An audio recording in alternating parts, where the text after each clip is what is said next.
Sophismata in medieval philosophy are difficult-to-parsing sentences presenting difficulties of logical analysis that must be solved. Sophismata literature grew in importance during the 13th and 14th centuries. Many important developments in philosophy occurred as a result of investigation into the logical and semantic properties. Sophismata are ambiguous. Parsing are simply difficult sentences that were used by medieval logicians for educational purposes and for disputation about logic. Sophismata were written in Latin, and for many of them the meaning is lost when they get translated to other languages. They can be divided into sentences that are odd or have odd consequences, are ambiguous and can be true or false according to the interpretation we give it, or have nothing special about them in itself but become parsing when they occur in definite contexts.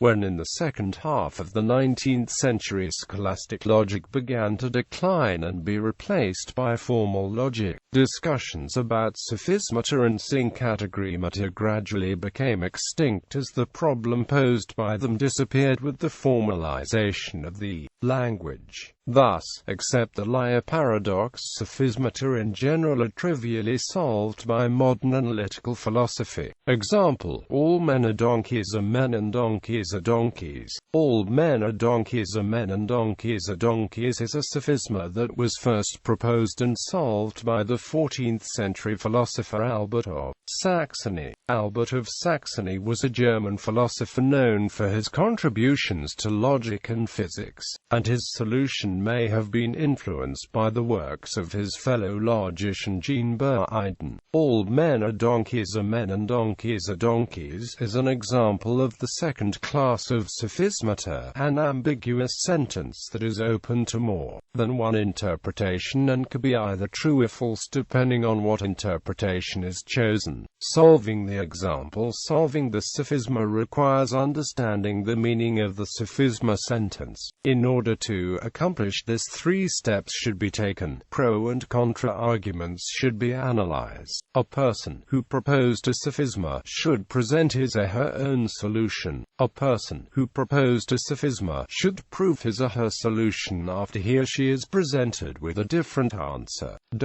In accordance with step 1, in order to prove that the sophisma all men are donkeys are men and donkeys are donkeys is true, then it should be viewed as a logical conjunction sentence that is a two-place logical operator, and it results true if both of its operands are true, otherwise it represents false. So in this case the sophisma could be interpreted as and this presents all men are donkeys are men as the first logical operand and donkeys are donkeys as the second one.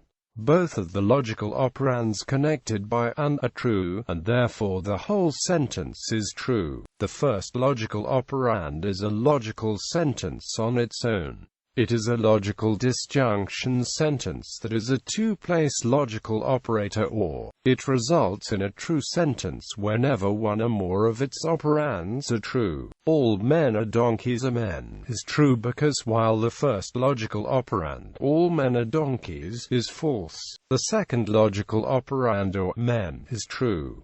Therefore, the whole logical disjunction indicates that the sentence is true. The second logical operand, donkeys are donkeys, is true because donkeys are donkeys. In accordance with step 1, in order to prove that the sophisma all men are donkeys are men and donkeys are donkeys is false, then it should be looked at as a logical disjunction sentence. In this case the sophisma could be interpreted as of this presents all men are donkeys as the first logical operand and men and donkeys are donkeys as the second one. Both of the logical operands connected by or are false, and therefore the whole sentence is also false. The first logical operand is false because all men are not donkeys. The second logical operand, men and donkeys are donkeys, is a logical conjunction on its own and is also false.